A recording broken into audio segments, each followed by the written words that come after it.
Assalamu alaikum wa rahmatullah. I welcome the all audience to the one and new exciting episode of Talk Show with Salman Paracha. आज हमारा जो topic है that is emerging challenges for the entrepreneurs post COVID-19 और इसके लिए हमने जिन guest को दावत दी है he is a very well renowned entrepreneur. अभी तो हम उनसे पूछेंगे कि वो माशाल्लाह अपने कितने कितने entrepreneurial प्रोजेक्ट्स कर रहे हैं. मेरे यूनिवर्सिटी कोलीग हैं, मेरे यूनिवर्सिटी में मेरे सीनियर थे मुर्तजा जैदी साहब.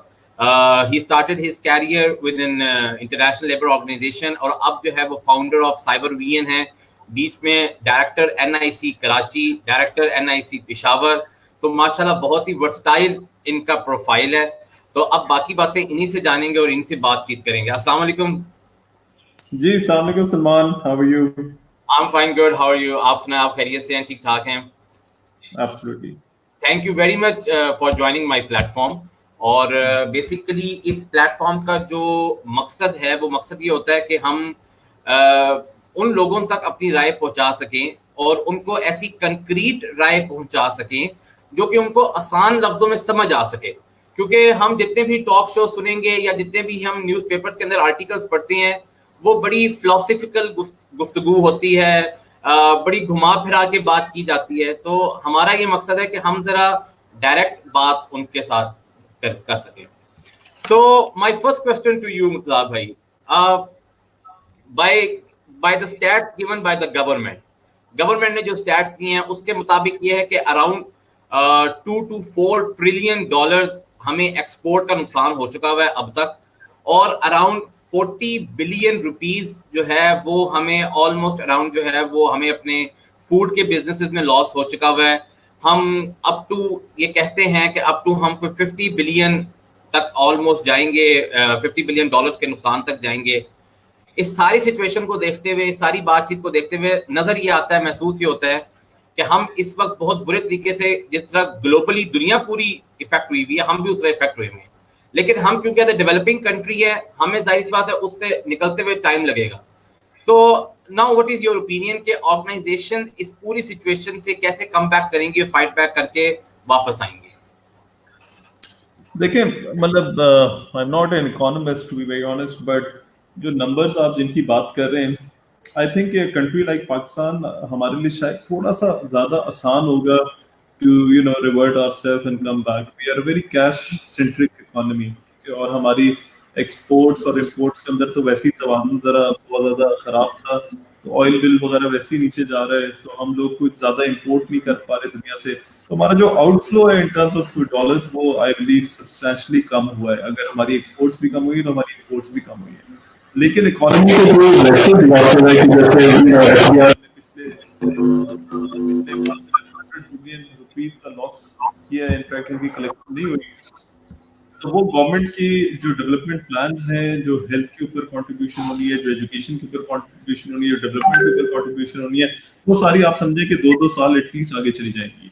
सो ये तो डेफिनेटली हमारी इकोनॉमी के ऊपर अच्छा खासा मेजर इम्पैक्ट होगा कि हमारी पॉजिटिव प्लस में इकोनॉमी ग्रो नहीं करेगी बल्कि शायद थोड़ी सी और श्रिंक हो जाए, right.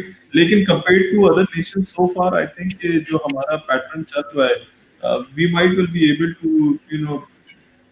take this hit compared to a country like for that matter कि US में अगर आप देखें तो सिर्फ जो उनका $2 trillion उनका क्रेडिट कार्ड का डेट है, right. And people are getting jobless over there. 10 million से ज्यादा उनकी जॉबलेसनेस के नंबर्स क्रॉस कर चुके हैं. And over there, if people start defaulting on their credit card payments, mortgage payments, तो वो फाइनेंशियल इंस्टीट्यूशन बहुत मेजरली इम्पैक्ट होंगे, राइट. हमारा जो बैंक्स का लेंडिंग का पोर्टफोलियो वैसे बहुत कम है कंपेयर टू बिगर कंट्रीज. तो शायद हम लोग we might be able to survive and sail through this. Okay, चलिए ये तो आपने अच्छा किया कि आपने एक ग्लूमी पिक्चर से निकाल के हमें एक अच्छी नई पिक्चर दी है. But as for concerning for the SME, small medium enterprises, entrepreneurs जो हैं जिनका पहले ही कैश फ्लो कम था, जिनके पहले ही रेवेन्यू जनरेशन कम थी, जिनके एम्प्लॉइज कोई ज्यादा नहीं थे, लाइक अराउंड जिनके 150 से 200 एम्प्लॉइज, 150 to 200 एम्प्लॉइज जिनके थे, और उन्होंने इस कोविड के अंदर बहुत सारे लोगों को निकाल दिया और वो तो अभी एक अलग डिस्कशन है आपके साथ कि अनएम्प्लॉयमेंट के हम क्या करेंगे, लेकिन अब सवाल ये है कि वो जो स्मॉल मीडियम एंटरप्राइजेस हैं वो क्या करेंगी और वो इस सिचुएशन से कैसे कम बैक करेंगी। बड़ी ऑर्गेनाइजेशन के पास तो फंड्स मौजूद हैं, उस तो पिछले अरसे से बैठे हुए हैं, उनके पास तो फंड्स हैं। जिस तरीके से अगर बड़ी इंडस्ट्रीज की बात करें या फैक्ट्रीज की बात करें, बट जो स्मॉल मीडियम एंटरप्राइजेस हैं जिनके पास पहली कैश फ्लो कम है, कैश इनटेक कम है, तो वो क्या करेंगे? देखिए, अभी अभी मेरा ये ख्याल है कि सर्वाइवल की जो इंस्टिंक्ट होती है ना, वो आपके अंदर जरूर इनबिल्ट होनी चाहिए, राइट। और ये एक ऐसा मौका है दुनिया के अंदर जिसमें हर कोई, everybody is facing this issue, right. दुनिया में कोई भी बिजनेस ऐसा नहीं होगा जिससे इम्पैक्ट नहीं होगा अनटिल अनलेस वो डिजिटल बिजनेसेस हैं, वो ई कॉमर्स प्लेटफॉर्म्स हैं, वो हेल्थ के सेक्टर के अंदर है या रेलेवेंट उससे, जैसे delivery business stuff like that, right. So there will be few businesses जो ग्रो करेंगे and then there will be businesses जिनको बहुत मेजर इम्पैक्ट होगी, जॉब बिजनेस बढ़ेगी। जब पैसे ही नहीं आ रहे तो वो एंटरप्रेन्योर बेचारा सैलरीज कैसे पे करेगा, राइट। और फिर सर्वाइवल इंस्टिंक्ट आती है कि जो भी पैसे हैं उस कैश को होल्ड कर लो, क्योंकि पता नहीं हमने 6 महीने चलना है या 2 साल चलना है। और बहुत सारी चीजें मैटर करती हैं। लोगों की फिजिकल प्रेमिसेस होते हैं, लीज पे प्रेमिसेस होते हैं, वो कहते हैं यार हम इसका रेंट देते रहते हैं, थोड़ा कर देते हैं, 4 लाख रेंट था 1 लाख देते रहते हैं, लेकिन हम इसको जाने नहीं देते, अदरवाइज पूरा सेटअप कॉस्ट बहुत ज्यादा कॉस्ट करेगा। लेकिन जो अनसर्टेनिटी है वो ये है कि ये क्या 2 महीने, क्या ये 5 महीने, क्या ये 12 महीने, ये एक बहुत बड़ी अनसर्टेनिटी है। अब वो क्या करेंगे, it depends on each business, right. कुछ बिजनेस ऐसे होंगे जिनके पास शायद कोई वे आउट ही ना हो, लेकिन कुछ बिजनेसेस ऐसे भी हैं जिनकी एक मेजर ट्रांसफॉर्मेशन ऑटोमेटिकली होना शुरू हो गई है। जैसे आपने मतलब दुनिया में एक स्टार्ट था कि ई कॉमर्स की जो रिटेल है ग्रोसरी की, वो 3 to 4% एवरी ईयर बढ़ रही थी। और जो ओवरऑल पूरी दुनिया के अंदर स्टैटिस्टिक्स है उसमें 3 to 4% उसकी पेनिट्रेशन हुई इन डिलीवरी। बट 2025 तक एक्सपेक्टेड थी कि वो 15% तक पहुंच जाएगी, तो हर साल 3-4% बढ़ेगी। लेकिन during the past 3 months it has increased and gone to 12%। तो जितनी भी ग्रोसरी डिलीवरी का बिजनेस है उसमें 12% अब ऑनलाइन होना शुरू हो गया, राइट। और ये रिटेलर्स जरूर इस तरह की ट्रांसफॉर्मेशन पर आएंगे। Again not every business will be able to do it, but there will be changes and people will be trying to find solutions how to go about. अच्छा, वैसे वैसे जो स्मॉल मीडियम एंटरप्राइजेस हैं, आपके point of view से, जैसे आप खुद भी एंटरप्रेन्योर हैं, आप खुद भी माशाल्लाह मल्टीपल कंपनीज चला रहे हैं, मतलब what will be the strategy for them? उनको क्या स्ट्रेटजी इख्तियार करनी चाहिए, किस तरीके से उनको इस पूरी की पूरी सिचुएशन को हैंडल करना चाहिए, फेस करना चाहिए और फिर इससे निकलना चाहिए? देखें, एक आपकी ना बेसिक नीड है, ठीक है, जो हर एम्प्लॉय की होती है, और वो ये होती है कि उन्होंने सरवाइव करना है, उन्होंने रेंट देना है, उन्होंने खाना खाना है, बीवी बच्चे हैं, फैमिली है, राइट। और हर एसएमई के पास ये जिम्मेदारी होती है कि वो अपने उस हाउस होल्ड को लेकर आगे चलते हैं। जब एसएमई के पास पैसे नहीं रहते तो फिर क्या करें? 2-3 जो लोग ऑप्शंस ले रहे हैं वो ये ले रहे हैं कि वो पे कट कर दी, सबकी 20% कम कर दी, 50% कम कर दी, कुछ लोग ले ऑफ कर रहे हैं। मेरा ये ख्याल है कि इस वक्त के अंदर, क्योंकि ये पूरा एक ह्यूमैनिटेरियन क्राइसिस है, हर एक को ये मसला है, इस वक्त के अंदर जो बहुत इंपॉर्टेंट चीज होगी वो ये होगी कि आपने अपनी कंपनी के अंदर अपने लोगों को अपने साथ मिलाना है, उनको जर्नी का हिस्सा बनाएं कि अगर हम डूब रहे हैं तो आप भी डूबेंगे, और अगर आप डूबेंगे तो हम भी डूबेंगे। लेकिन इस जर्नी का हिस्सा कैसे बन सकता है, वो हम कंट्रोल कितना कम हम वो डैमेज कर सकते हैं। Let's not give them any false hope, let's tell everyone that we are in this situation. These are the XYZ things which we need to do in order to raise revenue, और engage them ताकि collective wisdom के साथ आपको कोई innovation या innovative ideas मिले कि यार हम कैसे survive करेंगे। फिर बात आती है कि कैश फ्लो कम होगा तो पैसे कम होंगे, क्या करेंगे? बिल्कुल। मतलब मैं ये समझता हूँ कि मतलब मैंने अपनी कंपनी में ये टारगेट दिया कि यार हम पैसे किसी के नहीं कम करेंगे, राइट। 1 मई को या 1 अप्रैल को, जो भी 1 ऑफ द मंथ है, whatever amount we will have in our bank account, we will disperse it with respect to certain percentage कि लेकिन ये नहीं हुआ कंपनी कोई डेट लेगी और then everybody has to run in the company to ensure कि उन्होंने वो रेवेन्यू रेज करना है, राइट। सो इस तरह की कुछ चीजें शायद करनी पड़े ताकि एम्प्लॉयज और एम्प्लॉयर्स एक साथ एक स्ट्रैटेजी और एक प्लान के मुताबिक चले। This is not the time where you can be insensitive or you know कि आप कहें कि भाईजान तू तो घर जा, मैं तो I'm going to continue with this but you go home, right? I think that is not an option. I think लोगों को businesses को squeeze होना पड़ेगा.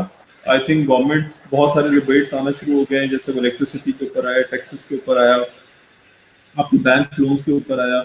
ऑल्दो वो लोन्स लेना भी एक बहुत बड़ा आई थिंक जद्दोजहद होगी जिससे हम भी गुजर रहे हैं अभी, लेकिन एटलीस्ट के ऐसी सपोर्ट आना शुरू हो जाएगी जिससे आप शायद थोड़ा सा ज्यादा सस्टेन कर पाएं. और देखिए हाँ, लेकिन एक और बात, एक और अगर इसको एक और देखें, एक डिफरेंट पैराडाइम में देखें, एक और बात वो ये है कि on the very other side जो बड़ी ऑर्गेनाइजेशंस हैं, अब मैं उन ऑर्गेनाइजेशंस का नाम लेना अच्छा नहीं लगता कि मैं बड़े इस प्लेटफॉर्म पे उनका नाम लूं, लेकिन उन बड़ी ऑर्गेनाइजेशंस ने बहुत इजीली अपने एम्प्लॉयज को डाउनसाइज कर दिया है, निकाल दिया है, और हर ऑर्गेनाइजेशन इस पोजीशन पे जा रही है.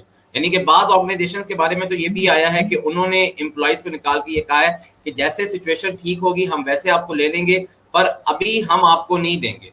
और द सेम ऑर्गेनाइजेशन दूसरी तरफ रिलीफ फंड्स के अंदर पैसे दे रही है. So not you think it's a contradictory one कि इधर आप एम्प्लॉयज को निकाल रहे हैं, उधर आप रिलीफ फंड में दे रहे हैं, तो जो आपने रिलीफ फंड देना है उसी में आप अपने एम्प्लॉयज को सैलरी दे लें. आई थिंक फिर शायद वो रिलीफ फंड में इसलिए कंट्रीब्यूट कर रहे होंगे कि उन्होंने कोई पॉलिटिकल स्कोर करना होगा या गवर्नमेंट की सपोर्ट लेनी होगी या शोबाजी करनी होगी. लेकिन यस, अगर आपके पास कैश रिजर्व्स हैं तो ये तो आपकी मॉरल ड्यूटी है कि आप अपने लोगों को सबसे पहले फैसिलिटेट करें, उन्हें सिक्योर करें, उस जिम्मेदारी उठाएं बजाय इसके कि आप ऐसी चीजें करें. So I agree with you. I think that's a very wrong thing to do. You are showing off that we are paying government or we are putting money in relief fund. At the same time, you are firing people on the basis of,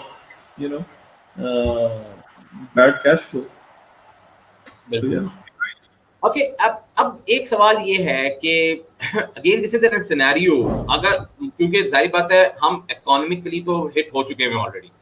सवाल ये था कि हमने आज से कोविड-19 के आने से पहले हमने एक बहुत जबरदस्त किस्म की टैक्स लेजिस्लेशन लेकर आए, और उस टैक्स ब्रैकेट के अंदर हमने ना सिर्फ बड़ी मल्टीनेशनल ऑर्गेनाइजेशंस को पुट इन किया, बल्कि हमने ये किया कि हमने सारे small medium enterprises, entrepreneur, small firm सबको उस टैक्स ब्रैकेट में लेकर आ गए.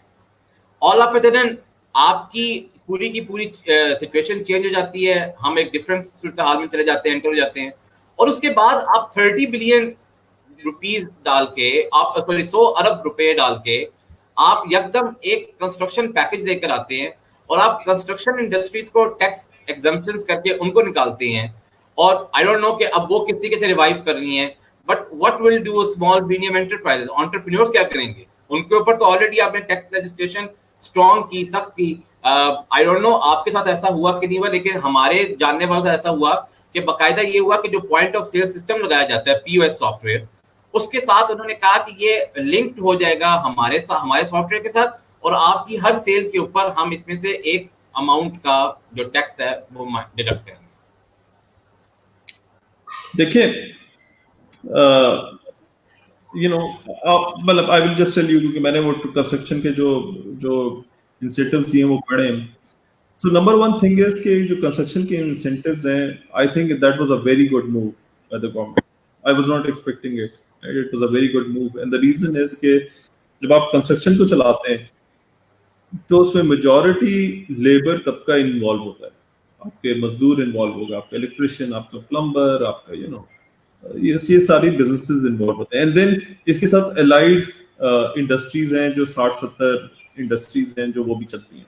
ठीक है. अच्छा, कंस्ट्रक्शन के अंदर फिर जो फायदा है जो गवर्नमेंट ने, अगर आप उसको जरा इंसेंटिव्स को पढ़ें तो उसके अंदर एक ये है कि उन्होंने टैक्स को रिबेट नहीं किया, टैक्स का मॉडल उन्होंने चेंज कर दिया. ठीक है. उन्होंने कहा कि जी आपका ये प्रोजेक्ट है, पर स्क्वायर फुट ये फिक्स टैक्स कर देंगे, टैक्स कम कर देंगे. लेकिन उसके अंदर एक शर्त भी है सलमान. उसके अंदर शर्त ये है कि वो प्रोजेक्ट आपने अभी से लेकर दिसंबर तक शुरू करना है और 2020 में खत्म करना है. ठीक है.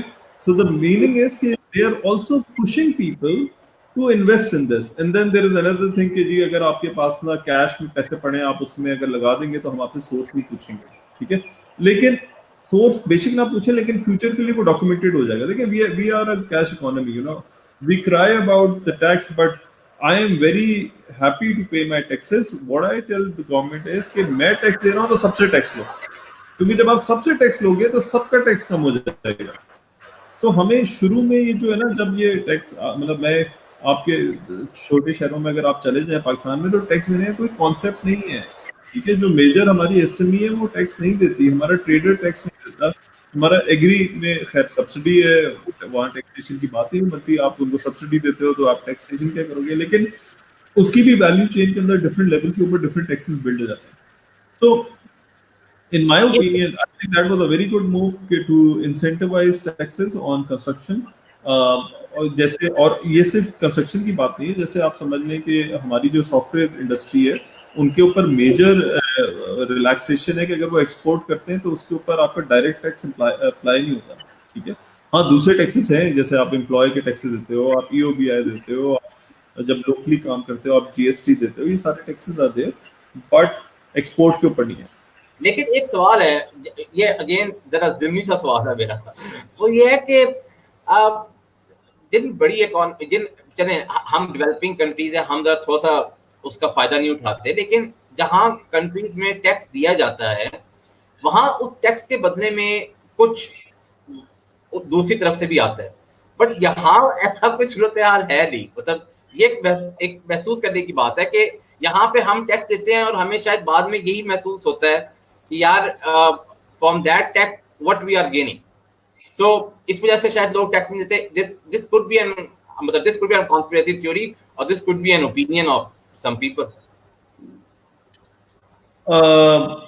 देखें हमारे यू नो मैं इस बात से एग्री नहीं करता। उसका रीजन ये है कि we are a very big country, 200 million people.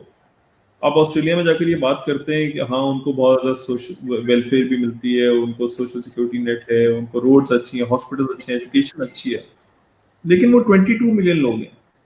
ठीक है, US is a big country with 300 million people, but US is the biggest power in the world with a lot of things, right. हमारे मुल्क में आप government को blame करने से पहले ना एज एन इंसान, एज अ शहरी, अपने आप को ब्लेम करें कि आप खुद क्या करते हैं। देखिए हमारी कौम के अंदर जो शऊर नहीं है, या जब इमरान खान कहता था कि यार एजुकेशन नहीं है, शऊर नहीं है, वो बात बिल्कुल ठीक है। आप अपने लोगों की पहले बात करें कि क्या पूरी सोसाइटी टैक्स देती है, क्या हम टैक्स चोरी नहीं करते मेजर। हमारी तो जो टैक्सेबल जो लोग होने चाहिए उनमें से 20% भी शायद अभी टैक्स ना दे रहे हो।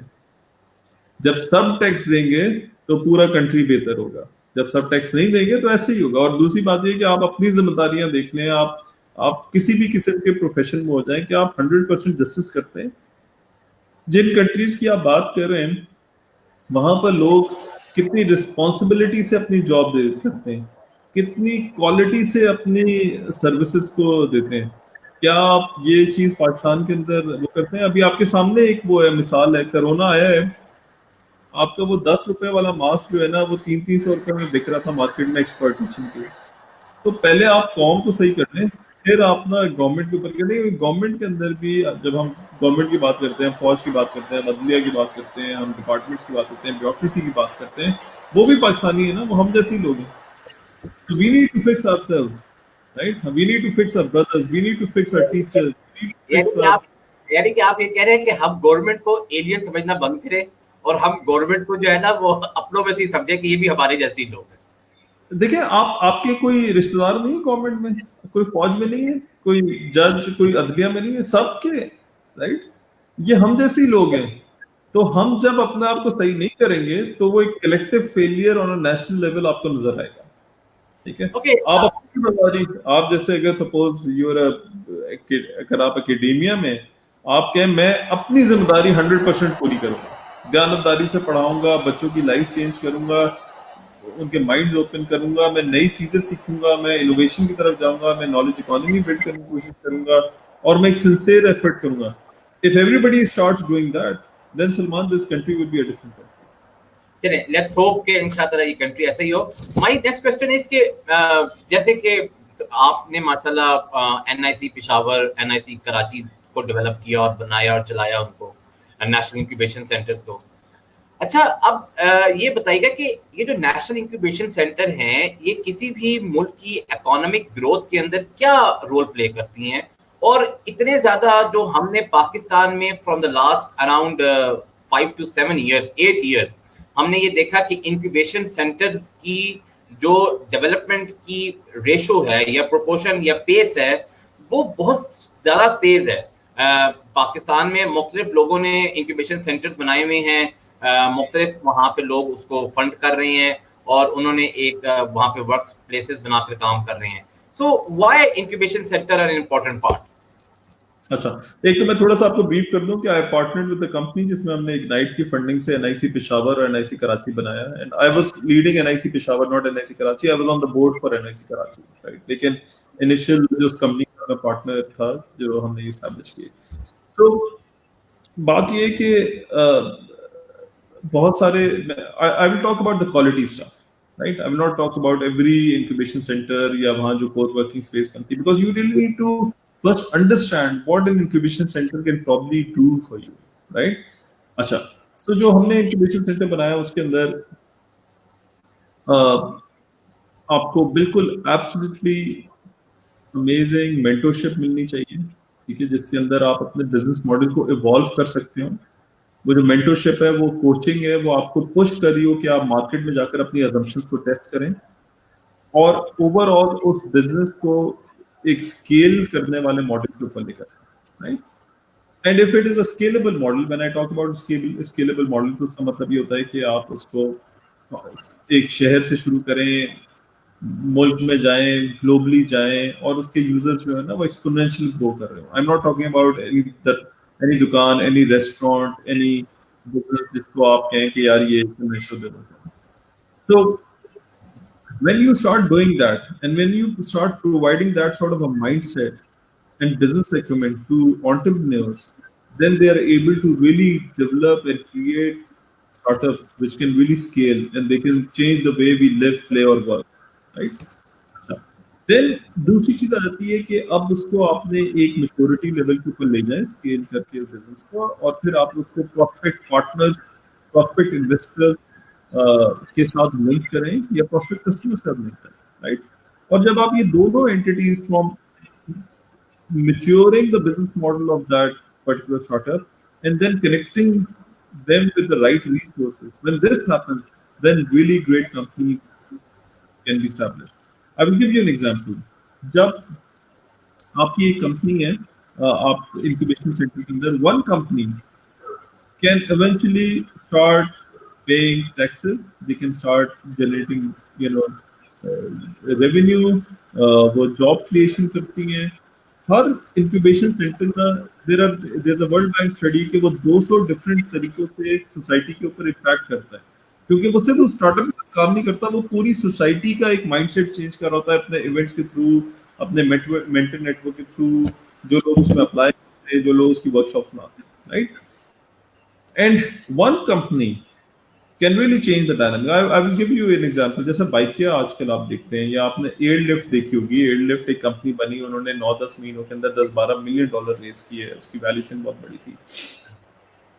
And one company if it becomes a $100 million company, वो पाकिस्तान को हर साल 10% तो टैक्स देगी ना, तो 10% अगर टैक्स देगी तो $10 मिलियन हो जाएंगे। अगर कोई एक कंपनी $100 मिलियन रेवेन्यू पर आ गई और एक $10 मिलियन आपको टैक्स देना शुरू कर दी, तो आप इंक्यूबेशन सेंटर्स की कॉस्ट निकाल लें। आपके सारे इंक्यूबेशन सेंटर मिला के भी जो है ना, वो शायद 10 से $20 मिलियन के अंदर बनते हैं, right. So you need to really look into this innovation driven economy, जिसके अंदर हमें, मैं तो कहता हूँ हमें 25 और इंक्यूबेशन सेंटर चाहिए। Every city should have 2-3 incubation centers, focused incubation centers driven by entrepreneurs who know the value of knowledge economy, कि अगर हमने innovation centric companies बनाई तो they can scale, and then if they scale, Pakistan will be a different country. Okay, अच्छा, ये एक again ये एक कॉन्स्पिरेसीज चल रही थी और ऐसा हमने देखा भी कि इंक्यूबेशन सेंटर बहुत अच्छे तरीके से बनाया जाता है, लेकिन बाद में इंक्यूबेशन सेंटर्स की सस्टेनेबिलिटी बरकरार नहीं रखी जाती। और वो फिर ऑल ऑफ अ सडन हम उसको ये देखते हैं कि यार ये इंक्यूबेशन सेंटर खत्म हो गया, या वहां से कोई आइडियाज जनरेट नहीं हुए, या बाद में, या ऐसा भी लगता है कि जो इंक्यूबेशन सेंटर पहले कोई चला रहा था वो बड़ा अच्छे तरीके से चला रहा था, जैसी मैनेजमेंट टॉप लीडरशिप चेंज हुई तो वो इंक्यूबेशन सेंटर उस तरीके से वर्किंग नहीं करने लगा। सो मतलब what incubation centers do for the sustainability?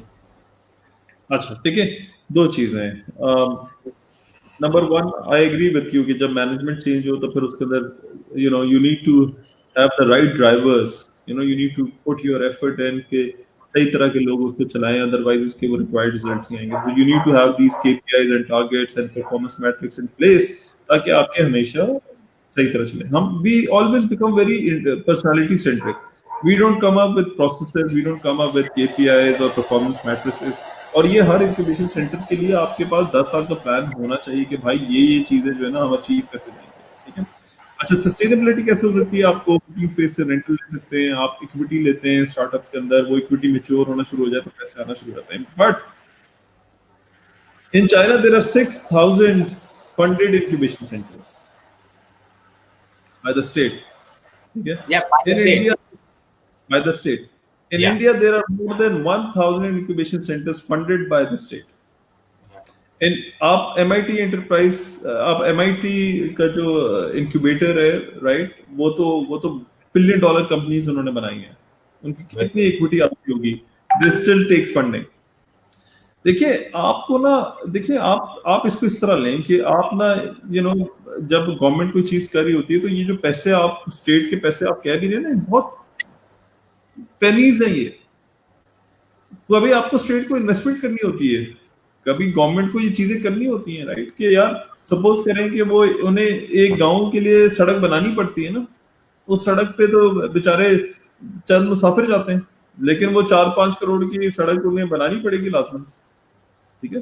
तो एट टाइम्स और जब आप इधर देखते हैं 4-5 करोड़ अगर आपकी साल की फंडिंग है जिसके अंदर आप 80-90 स्टार्टअप्स को इंक्यूबेट करके उनको निकाल सकते हैं।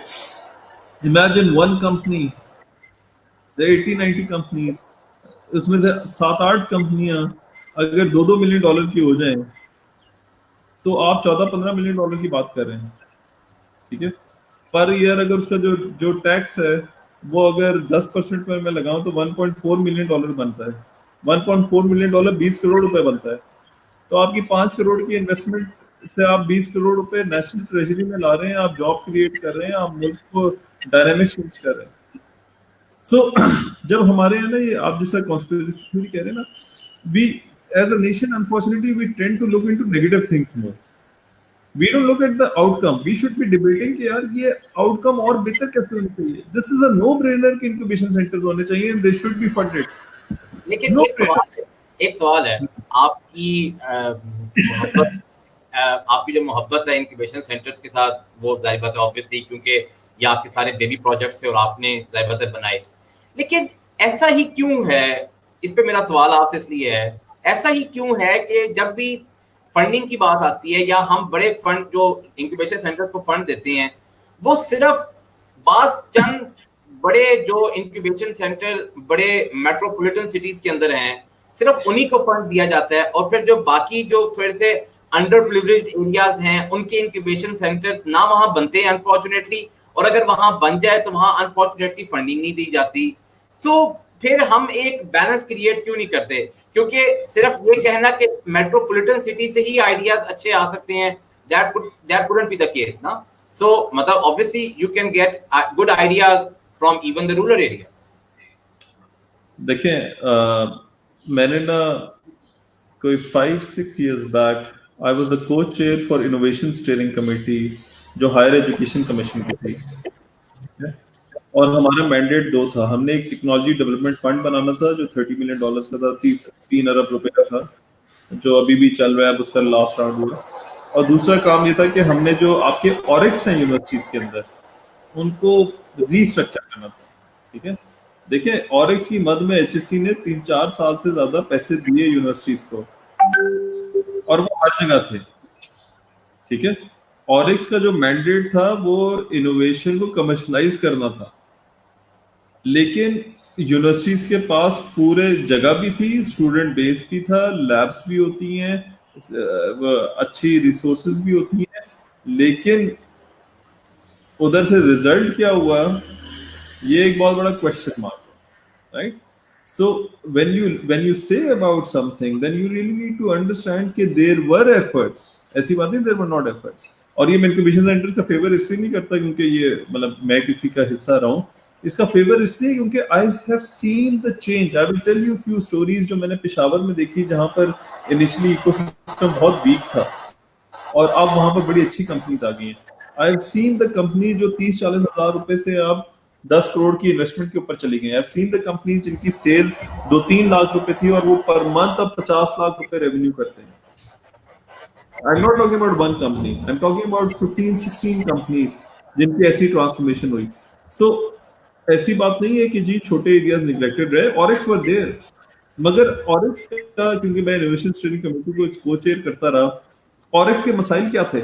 ऑरिक्स के मसाइल ये थे कि जिसको ऑरिक्स की रिस्पॉन्सिबिलिटी थी वो कंट्रोलर एग्जामिनेशन भी है, वो लेक्चर्स भी लेते हैं, वो इंडस्ट्री के पास जाते नहीं है, वो इनोवेटिव नहीं है, उन्हें स्टार्टअप का मतलब ही नहीं आता।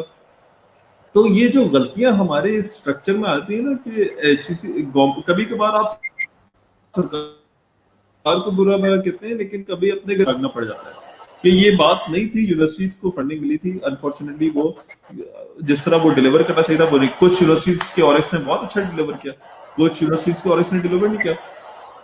और एक्सपोजर विजिट्स हुए, लोग ऑरिक्स से मुल्क से बाहर गए, यूएस गए, बहुत सारे डायरेक्टर्स ऑरिक्स के वो गए वापस आए, क्या किया क्या बना वो एक क्वेश्चन मार्क है। सो आई डोंट नो इस बात के ऊपर मुझे कितना बुरा फीडबैक आता है, लेकिन this is the truth, right? मैं आपको एक और बात भी बताता हूँ। आपको ना देखिए दुनिया में ना हर जगह बड़े शहर और छोटे शहर का एक मसला है, राइट? कि जो एक ना विस्कॉन्सिन में बैठा हुआ है ना, वो न्यूयॉर्कर को कहता है कि New Yorker is a very rude arrogant guy, ठीक है? अच्छा, वो एक्सपोजर हो या वो सेंस ऑफ इनिशिएशन हो, तो बहुत सारे लोगों ने इनिशिएट करके अपने अपनी जगह को बना लिया। जैसे पेशावर कोई नहीं जाता था, तो आज से 6-7 साल पहले पीटी और पेशावर 2.0 ने अपना एक इंक्यूबेशन सेंटर बनाया था वहां पे, ठीक है? उन्होंने कराया, लेकिन एक्सपोजर ना होने की वजह से वो खराब हो गया, बना नहीं, चला नहीं। लेकिन ये एक अलग बात है, एटलीस्ट लोगों ने ट्राई की। आप भी सरगोदा में बैठ कर ट्राई कर सकते हैं, आपको भी फंड मिलेंगे, आपको भी चीजें मिलेंगी, आपको भी जब आप रिसोर्सेज ढूंढने निकलेंगे तो आपको मिलेंगी। लेकिन जब आप पहला कदम ना उठाएं, हमें तो वैसे कोई फंड नहीं मिल रहा, to be honest, to be very frank. देखिए अभी तो एचएससी के देखें पिछले 2 साल से तो हालात ही खराब हो गए ना। मतलब कंट्री के डायनामिक्स भी आपको देखने पड़ेंगे। मतलब आप उसको प्राइम मिनिस्टर साहब को कहें या ओवरऑल मुल्क की कंट्री के हालात कहें, लेकिन things are not right. So लेकिन उससे पहले these were there, people were getting. और मैं आपको एक और कहता हूं कि हमें ये लगता है कि सारे फंड जो है वो प्रोफेसर हजरात के लिए होते हैं। टेक्नोलॉजी डेवलपमेंट फंड था, वो सारा उनके पास जाता था। शुरू में इग्नाइट के फंड थे, वो यूनिवर्सिटीज के उसमें जाते थे। यूनिवर्सिटीज में कितनी फंडिंग आती है? नहीं, मैं अब ये एक बिल्कुल एक डिफरेंट डिबेट हो जाएगी, लेकिन मैं इस पे ये बात नहीं कर रहा कि फंड्स नहीं आते। मैं ये बात कर रहा हूँ कि फंड्स भी आ गए, मान ली इस बात को भी, हमने काम भी कर दिया, लेकिन हमारा जो फोकस होना चाहिए कि जो एक अंडर प्रिविलेज्ड एरियाज का जो बच्चा है उसको जो पॉलिश करने का तरीका होना चाहिए, शायद हम वो नहीं करते। हम अनफॉर्चुनेटली मेट्रोपॉलिटन सिटीज की जो यूनिवर्सिटीज हैं वहां के बच्चे को तो हम पॉलिश करना चाहते हैं, मेरा पॉइंट फोकस कीजिएगा, हम वहां चाहते हैं, बट शायद अंडर प्रिविलेज्ड एरिया से हम ये सोच लेते हैं कि यार okay fine, just let's leave it, ये यहाँ से क्या आएगा हमें, या समथिंग, आई डोंट नो मतलब क्या इस पे है। तो ये मेरा असल बात थी कि हम ऐसा क्यों करें। आई थिंक देखिए 2-3 लेवल्स है ना। मतलब आप अगर सपोज करें कि बड़े शहरों की एक बात, मुझे पता है यू आर एब्सोल्युटली राइट कि ऐसा है। अनफॉर्चुनेटली हम अपना वो जो हॉरिजॉन्टल और वर्टिकल इनोवेशन का जो लैंडस्केप है वो नहीं बना पाए, ठीक है? कि सपोज करें एक छोटे शहर में, एक डिस्ट्रिक्ट के अंदर हम उधर इनोवेशन हब्स को नहीं लेकर जा पाए, ये बहुत बड़ा इशू है। और मैं इस बात से एग्री करता हूँ कि कभी बार आपके पास लोकल इनोवेशन बहुत इंटरेस्टिंग होती है, जिसको हम कभी कभार मजाक में जुगाड़ कहते हैं, लेकिन व्हेन दैट जुगाड़ is refined and able to create a good solution, then that is great। मतलब मैंने जैसे एक जो वो सीड इरिगेशन होती है उसके ऊपर मैंने नैया में एक बहुत अच्छा ऐसा स्टार्टअप था जिससे बहुत अच्छी वो इनोवेशन की और वो हमारे साथ आजकल काम ही कर रहा है। I agree with you, this is unfortunate. और आई थिंक ये आप जैसे लोगों को जरूर इसके अंदर ट्राई करना चाहिए कि हम इसके कोई रोल प्ले करें, that is something which we are missing on. Then ये Okay. आपको पेशावर का जो मेरा एक्सपीरियंस था, क्योंकि Peshawar is not like Islamabad, Lahore, Karachi. Yeah. Peshawar surprised me. जो मेरी एक्सपेक्टेशन थी पेशावर से, they went beyond it. I saw some really great entrepreneurs over there, and I'm sure कि we have them everywhere in Pakistan. जो इनको innovate भी करना आता है, जो हाथ से काम करते हैं, जिन्हें जो doers हैं, they can make things happen. And I agree with you कि we should have something for them. Yeah, obviously. My last question to you now, क्योंकि डिस्कशन काफी हो गई, आपने काफी अपना टाइम भी हमें दे दिया, thank you very much for the precious time. My question is कि what do you say about the young entrepreneurs जो अभी स्टूडेंट हैं और वो entrepreneur बनना चाहते हैं, बट शायद entrepreneurial एक्टिविटीज को देखते हुए या ये देखते हुए कि पता नहीं हम इसमें ग्रो करेंगे नहीं करेंगे। मतलब मैं आपको एक सिनेरियो बताऊं कि बाद जो अंडर प्रिविलेज्ड एरियाज हैं या सिटीज हैं, वहां का ये एक बहुत प्रॉब्लम ये है कि वहां के लोग ज्यादा फोकस्ड होते हैं more over to a job rather than doing a business. They are more focused to be employ, कि यार वहां से एक परमानेंट सैलरी तो आती रहेगी ना, but they are not focused to entrepreneur. और ये नहीं देखते कि हम बिजनेसेस को ग्रो करें, हम अपना बिजनेस चलाएं, बेशक कोई छोटा बिजनेस चलाएं। मतलब ये जो सेवर फूड वाले हैं, किसको नहीं पता, कौन नहीं जानता इनकी स्टोरी, कौन किसको नहीं पता कि ये कहाँ से शुरू हुआ, किस ठेले से शुरू हुआ और आज ये कहाँ पहुंचे हैं। तो लोग इसी तरीके से ऑब्वियसली आए हैं मार्केट के अंदर। सो आपका उन स्टूडेंट्स के लिए क्या पैगाम है कि क्या वो करें, क्या उन्हें करना चाहिए, किस तरीके से वो जो है वो इस एंटरप्रेन्योरियल एक्टिविटीज में या एंटरप्रेन्योर बने, बिजनेसेस के अंदर आए, अपनी फर्म्स बनाएं? लेकिन दो तीन चीजें, एक तो ना in our country religion plays a lot of role, right? और अनफॉर्चुनेटली जब हम मस्जिद जाते हैं तो हमारे मौलवी साहब हमें सही चीजों के ऊपर ट्रेन नहीं करते, वो क्योंकि खुद बेचारे चंदा मांगते हैं, ठीक है। लेकिन इन रियलिटी वो ये ट्रेन नहीं करते कि हमारा इस्लाम कहता है कि तिजारत मुकद्दस तरीन पेशा है, right? This is what our religion tells us. We ignore this fact. या तिजारत मुकद्दस तरीन पेशा है। Our prophet married a businesswoman, या and that was the most concrete marriage, right? So ये जो सिर्फ ये जो दो बातें हैं ना जिसके अंदर, और वो खुद भी ट्रेड करते हैं, उसका रीजन ये है क्योंकि you create wealth, you become strong. इस्लाम आपको ये नहीं कहता कि आप अमीर ना हो, ठीक है? You create wealth. जब आप अमीर होते हैं आप सोसाइटी को बेहतर कंट्रीब्यूट करते हैं, आप गरीबों को भी अपलिफ्ट करते हैं, उनकी जॉब्स भी करवाते हैं। एज अ पाकिस्तानी, अभी जो हमारा मुल्क जिन क्राइसिस से गुजरा है, ये हमारी नेशनल रिस्पॉन्सिबिलिटी है कि हम बजाय कहीं जाकर जॉब करें, इससे बेहतर हम कोशिश करें कि हम कोई छोटा सा भी कारोबार करें, उसके अंदर लोगों को जॉब दें, और उससे आप एक खुद भी खुशहाल होंगे, लोगों को भी खुशहाल होंगे। अब एक माइंडसेट है कि यार जॉब वर्सेस कि यार बिजनेस रिस्की होता है, ठीक है। ट्रस्ट मी सलमान, मेरा इतना एक्सपोजर हो गया, खुदा ना खासा जो मेरे करंट वेंचर्स है ना, अगर वो डूब भी जाएंगे ना तो मैं अगले दिन कोई और वेंचर पर काम शुरू कर दूंगा, क्योंकि आपको वो जो एक्सपोजर होता है ना, this gives you lot of opportunities कि यार ये भी कर सकते हैं, वो भी कर सकते हैं, वो भी कर सकते हैं। जब आपकी जॉब चली जाती है तो आप दूसरों के रहमो करम पर होते हैं कि अब जॉब चली गई है, आज फायरिंग हो गई है, जिस तरह आपने बात की, बड़ी ऑर्गेनाइजेशन थी, बड़ी ऑर्गेनाइजेशन ने फायर की, किसी ने सोचा था कि यार वहां पर इतना पढ़ा लिखा बच्चा लम्स का होगा, वो फायर हो गया होगा, ठीक है। अब उसको जॉब ढूंढने के लिए क्या करना है, अब उसको एप्लीकेशन भेजनी है। अब आप दूसरों के रहमो करम पर है कि उन्होंने आपको इंटरव्यू के लिए बुलाना है या नहीं बुलाना। So in my opinion business is less riskier than a job actually, in my opinion, right? अच्छा, फिर दूसरी बात आती है कि एक तो ये है कि the religion tells us, the country needs us, it is much more less riskier. But last but not the least, because I have never worked for any place, मैंने ILO के को भी एक बिजनेस में कंसल्टेशन दी थी, I never worked for them as an employee. जो अपने business करने का मजा है ना, to be your own boss and to live your own life, right? You only live once, you only live once, एक जिंदगी आपकी। और अगर वो भी आपने दूसरों के तरीके कार पे चलानी है तो फिर उसका फायदा नहीं है।